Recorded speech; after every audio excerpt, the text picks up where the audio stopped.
We'll study the motion of a charged particle in combined electric and magnetic fields. Okay, so here we will go for right. So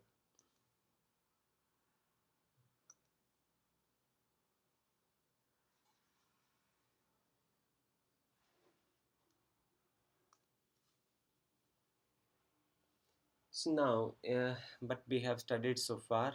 पुराना जो अभी तक हमने पढ़ा है हम उसके साथ अपनी कहानी शुरू करते हैं। तो उसमें हमने ये पढ़ा था कि देखिए यहाँ हम डायग्राम बनाते हैं कि आप के पास force due to electric field क्या होता है। मान let us consider a charge particle is moving in the electric field. Okay, so then force on a charged particle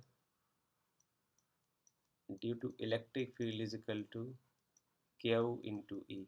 Okay, this is what we have studied. इसको equation number 1 मान लेते हैं। And force due to magnetic field क्या होता है? Force due to magnetic field is equal to Q into V vector cross B vector, right? This is equation number 2. As the charged particle is moving in both electric and magnetic field, then what will happen? Then this force is called a Lorentz force. Okay, so उसके लिए हम क्या करेंगे? जो Lorentz force होगा that is equal to force due to electric field plus force due to magnetic field. So it is equal to Q into E vector plus Q into B vector cross B vector. Okay, so it will become Q into E vector plus B vector cross B vector. So this is equation number 3. So now we will try to discuss this article in elaborative way. हम इसको जरा और अच्छे तरीके से discuss करने की कोशिश करते हैं। देखना जरा, यदि हम ऐसा करते हैं फॉर एग्जांपल कि हम इलेक्ट्रिक फील्ड को बाय डायरेक्शन में लगाते हैं। Okay, we will apply the electric field along by direction and magnetic field along that direction. So we'll go like this.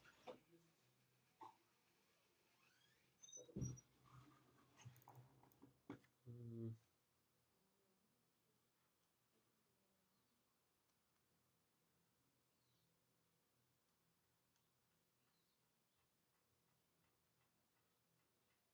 we will apply the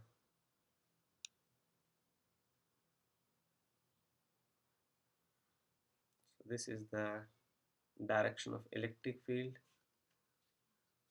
and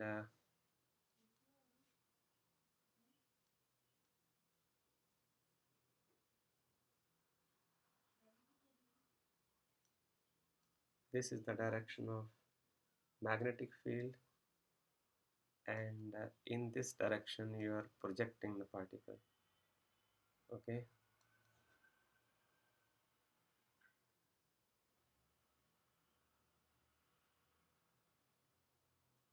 in this direction you are projecting the particle. Okay, so just concentrate.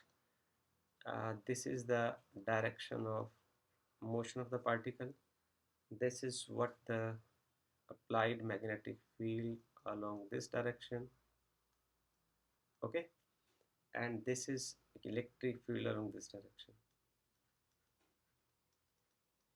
Okay, so what will happen if the charged particle is moving along this direction with certain velocity, field is along this direction, so what you will do, you will find B cross B. So B cross B is now in the clockwise direction. What does this mean? This means that the force due to magnetic field will be in the downward direction.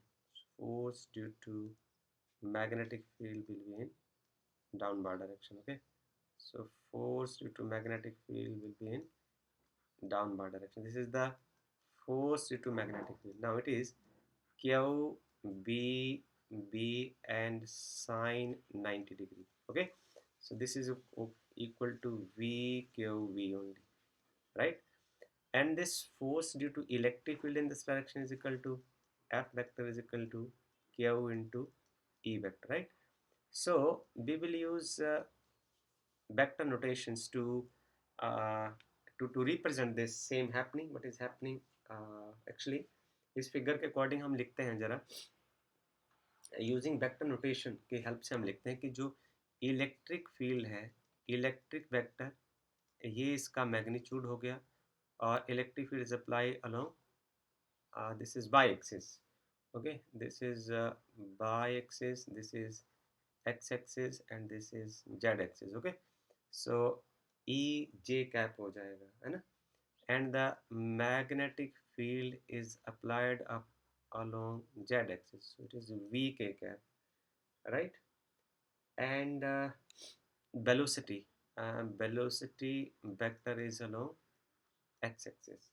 Okay, so now force due to electric field क्या हो जाएगा, force due to electric field is equal to Q E J cap and force due to magnetic field from equation number 2 क्या हो जाएगा, this is charge, so the velocity of the charged particle is I cap cross magnetic field is along k cap. Okay, so but it will become, आपको अब ये याद रखना है, देखिए जरा आप तीन तीन चीज़ें ले लीजिए, एक आई ले लीजिए और ये आप जे ले लीजिए और ये आप के ले लीजिए. ओके, आप इसको ऐसे मार्क कर दीजिए, ऐसे और ऐसे और ऐसे.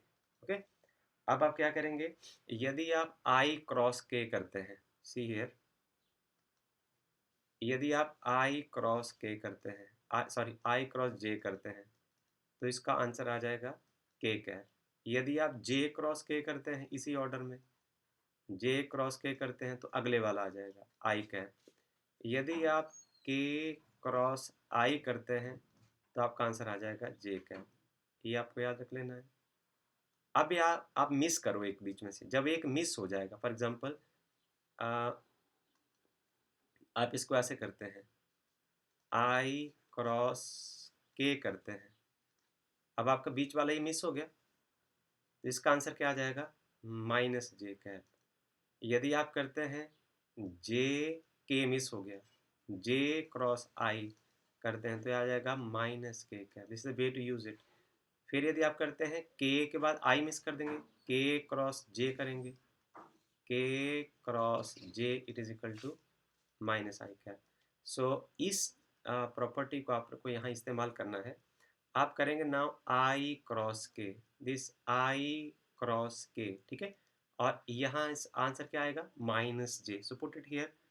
सो force due to magnetic field is equal to Q B B, और ये आपके पास आंसर आ जाएगा minus J, right.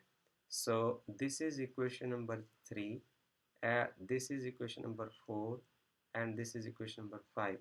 From equation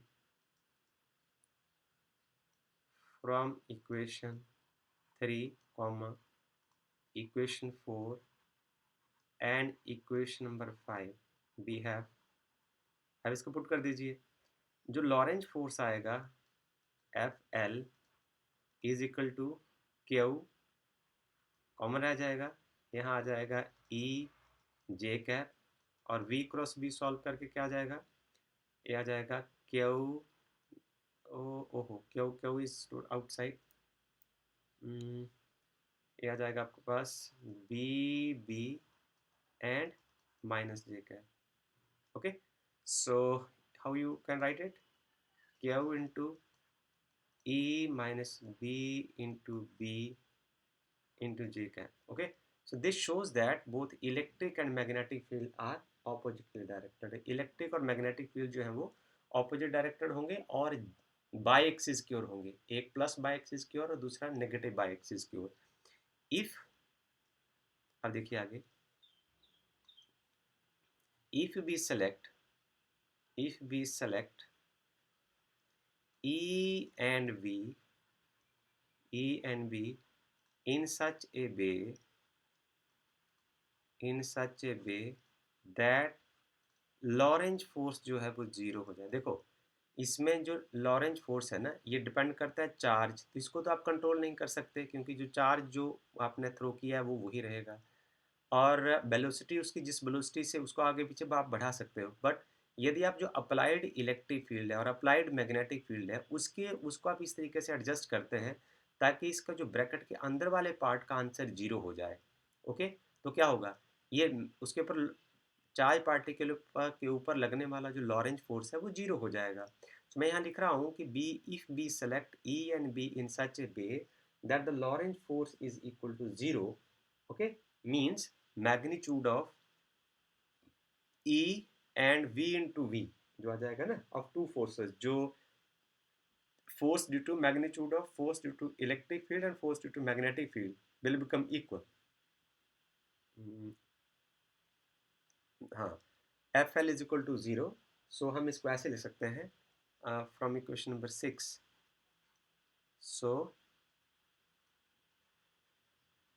from equation number 6 आप इसको ऐसे लिख सकते हैं Q into E minus B of B is equal to zero, means E is equal to B into B, this is the relation. Okay, so V is equal to E by B. Now the name of the article is velocity selector. We will justify this name. So this is how we proceed through this article velocity selector. Now we'll move forward with this article as by it is called velocity selector. So these are learning outcomes from this article. हमने इस article से सीखा क्या क्या है और आपको क्यों पढ़ाया गया, ये आपको इसमें से सीखना है कि जो कंडीशन हमने की कि जो कंडीशन हमारे पास आई, जो velocity of the charge particle is E by B, ये ऐसी कंडीशन है जिस स्टेज के ऊपर आपको समझना है कि लॉरेंज फोर्स बराबर इज इक्वल टू जीरो होता है। मतलब क्या हुआ इसका कि जो एक चार्ज पार्टिकल, यदि आप एक क्रॉस्ड इलेक्ट्रिक और मैग्नेटिक फील्ड लगाते हैं, ओके, तो जो force due to electric field जो है इसको मैं ऐसे लिखता हूँ, वेलोसिटी सिलेक्टर की कंडीशन में क्या होता है, force due to electric field, magnitude of force due to electric field is equal to magnitude of force due to magnetic field. So Q into E जो है वो Q into V cross V के बराबर हो जाता है। ये इसकी लर्निंग आउटकम है। ओके, अब इस कंडीशन के ऊपर लॉरेंज फोर्स जो है वो जीरो हो जाता है और वेलोसिटी की जो वैल्यू होती है वो ई बाई बी होती है। अब इसके फायदे क्या हैं, फायदे ये है कि ये कंडीशन हम यूज करते हैं टू सेलेक्ट, क्या करना है सिर्फ, यदि फायदा ना हो तो हम तो आपको एनसीईआरटी पढ़ाएगा नहीं। To select a charge particle of a particular velocity, और कौन सी वेलोसिटी, दिस वन वेलोसिटी। इस वेलोसिटी वाला पार्टिकल हमने कैसे निकालना है, from the beam containing the charges moving with the different speeds. यदि डिफरेंट स्पीड के चार्ज पार्टिकल मूव कर रहे हैं तो आपको इस वेलोसिटी वाला चार्ज पार्टिकल वहां से सेलेक्ट कर लेना हो तो आपको क्रॉस इलेक्ट्रिक और मैग्नेटिक फील्ड लगाने होते हैं। नंबर दूसरा outcome, crossed electric and magnetic field therefore served as velocity selector. तो यदि आप क्रॉस इलेक्ट्रिक और मैग्नेटिक फील्ड लगाते हैं तो वो अपने आप में एक वेलोसिटी सेलेक्टर का काम करता है, और वो किस वेलोसिटी के चार्ज पार्टिकल को सेलेक्ट कर लेता है, जिसकी वेलोसिटी जो है वो ई बाई वी रेशो की रेशो को फॉलो करती है। ओके, अच्छा, इसमें इसका जो नेक्स्ट लर्निंग आउटकम है, only particles with speed E by B, ऐसे पार्टिकल जिनकी स्पीड ई बाई बी है, ये region of cross electric and magnetic field से अनडिफ्लेक्टेड चले जाते हैं। मतलब यदि आप इलेक्ट्रिक और मैग्नेटिक फील्ड को क्रॉस लगाते हैं, ठीक है, परपेंडिकुलर टू वन अनदर लगाते हैं, तो क्या होता है कि जो पार्टिकल जिसकी स्पीड, वो चार्ज पार्टिकल भी है पर जिसकी स्पीड इस कंडीशन को फॉलो करती है, आपने देखा ना कि यदि आपके पास force due to electric field है वो चार्ज डिपेंडेंट होता है, मतलब उसके ऊपर फोर्स जरूर लगता है, और force due to magnetic field है तो उसके ऊपर भी फोर्स जरूर लगता है जब तक वो चार्ज है, और यदि वो मूविंग है तो मैग्नेटिक फोर्स पक्का लगेगा। ओके, सो आगे कुछ इसकी जो और डिस्कशन जो हमने आपके साथ ऑलरेडी कर रखी है, पर यदि वो इस कंडीशन को सेटिस्फाई करता है, okay, then what will happen, ये जो पार्टिकल है वो रीजन ऑफ क्रॉस इलेक्ट्रिक और मैग्नेटिक फील्ड से अनडिफ्लेक्टेड चला जाता है अंडर दिस वेलोसिटी कंडीशंस। इस मेथड को, वेलोसिटी सिलेक्टर के मेथड का फायदा किस किसने उठाया? Number one, J J Thomson ने इसका इस्तेमाल किया, ये अपने केमिस्ट्री में पढ़ा हुआ है, to measure the charge to mass ratio, E by M ratio को स्टडी करने के लिए, okay, of an electron, of an electron. और कहाँ इसका इस्तेमाल होता है? पांचवा point, principle, this principle of velocity selector is employed in the mass spectrometer में भी इसका इस्तेमाल होता है। ऐसा डिवाइस है जो सेपरेट करता है चार्ज पार्टिकल्स को, जो यूजुअली आयंस होते हैं, according to their E by M ratio. Okay, so these are the learning outcome of this article, and I hope that you have enjoyed this concept, and you are suggested to solve the few numerical problems on the basis of the same for the deeper understanding. Thank you very much.